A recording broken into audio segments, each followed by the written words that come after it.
is 7:30 in the beautiful morning. I'm awake. Horse is awake. Well, horse rear is awake. It's a beautiful morning. Just, I've been enjoying it and thinking about energy, of course. You know, what else? It's fascinating to think how everything in this picturesque scene has this natural beauty, from the flowers to the horse to the apple that the horse is eating to the flies that are coming after the horse and coming after me for that matter, all the way up to the clouds and the trees, even the barbed wire here. All of these things are, one way or another, moving energy around. Whoops, I'm a little overexposed. Every living thing here has to take in more energy than it consumes, has to take in more energy than it loses to heat, to waste, to dehydration. This horse has been here for half an hour now, just eating grass constantly. All day it eats. And same thing with cows and bison and sheep, goats. They just graze all day and eat. Even for us humans, we eat a lot, you know? Every hour of our day is roughly 3 years of our life if you amortize it out over our whole life. So if we spend 2 hours, 3 hours a day eating, that's like a decade that us humans spend eating. You know, we're no different from him. We have to always eat, and likewise the grass that he's eating has to eat sunlight. So everything has to consume energy to survive. And we spend a lot of time doing it. We spend a lot of energy getting that new energy so that we can survive for the day, have our daily bread, let's say. It makes you think about money. We spend so much of our energy, you know, the human equivalent to the horse. We spend all of our days grazing for money. And we just kind of forget that. Why do we do that? We don't really think about it. We just do it. You know, go to work 40 hours, 50 hours a week, whatever. Once you include drive time, lunch breaks, and all that.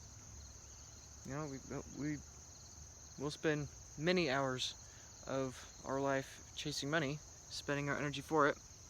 Our intellectual energy, our physical energy is in our physical bodies, our effort, education, everything. It's for the pursuit of money, because the money is the thing that we use to exchange for our proverbial grass. And we just kind of don't question it. It's just what we do. Kind of like a horse, it's just what we do. We don't think about it. Nothing wrong with that. Nothing wrong with working for money, but problem arises when we forget to think about what is money. We forget to think about, oh wait, money is just energy. That's right. Money is a series of ones and zeros that's convertible into energy. Or in horse terms, it's ones or zeros that are convertible into hay and grass and apples. So there's a problem when we start manipulating those ones and zeros. Unlike horses, we have sin, we have corruption. You know, we aren't mindless beasts. We actively destroy things for our own benefit at the expense of others. And so if you gave everyone the ability to manipulate those ones and zeros, everyone would make more ones and zeros. Everyone would be a happy horse making their own infinite grass, being diluted further and further to where all the grass left is worthless and all the horses starve. That's hyperinflation. That's counterfeit. That's why we can't have everyone be in control of the money supply, because everyone would just dilute it for their own benefit at the expense of everyone else. So to solve that, we put one horse, like this guy over here, we put one horse in charge of the whole field. And that way, the debasement of the grass, let's say, is a little slower. Instead of having 100 horses out here competing with each other on who can debase, dilute, weaken the quality of the grass the fastest. Instead, you just have one horse that's doing it. So it's a little slower, and it's better. It is an innovation off of barter, or nothing. You know, fiat currency is an innovation off of pure barter. But downside is you can't trust humans. We will debase, we will dilute. And so then the grass isn't as green. The grass doesn't feed us as well. We take in less and less energy, even though we're expending the same amount of energy. And so in the same way, if I were to just snap my fingers and suddenly the grass had 2% less calories every day, let's say, that horse eventually would starve. As sad as that is, nothing the horse can do about it. These barbs, this barbed wire here, which I'm going to be careful not to touch, is keeping them in. It's a barbed wire that enforces the rules-based paradigm, the rules-based system of this field. And likewise, with political currency, you have the economy that works on political currency. And what backs that? Well, it's the barrel of a gun. It's the directed energy and a kinetic force that defends the rules, the border, the perimeter of the political currency. We're not that different from horses. And so that's the problem with political currency. We are horses debasing our own grass 2% every day, and we have to enforce the horses to stay in the field. In this particular field, we have to keep them in, because if you remove the protection, then all of a sudden the horses could just run free. And then if the horses run free, they're not going to want your grass anymore. So when it comes to money, I don't know, that's just some musings there, that political currency is our form of grass, and it works, but it works 2% less every cycle, every day, or every year in human terms. And unfortunately, it'll continue. It has to get worse. And when the grass becomes so dilute that the horses become desperate, and they start biting at each other and chasing each other, the barbs have to come out. There's no other way. Because if you're a top horse, if you're the horse in charge, you can't get rid of the barbed wire. You can't do it. You have to keep the horses in. Because if they don't, they will naturally go elsewhere. And so, obviously, in metaphor with Bitcoin, we have political money. Political money has worked for a very long time, depending on your definition of when it started. Multiple centuries, if not multiple millennia. And so, it's worked, but now we have a better thing. We have a way of preserving the quality of the grass outside the control of the masses of horses, as well as a centralized horse. And so if the grass is always green, and in fact the grass just gets greener and greener as we have more and more horses, more and more babies, well then, the need for these to keep the horses in goes down. You don't need the guns to keep the horses in a given border, a given paradigm. You can just let the horses roam free, and they will naturally gravitate towards this field because the grass is better. Same thing with Bitcoin.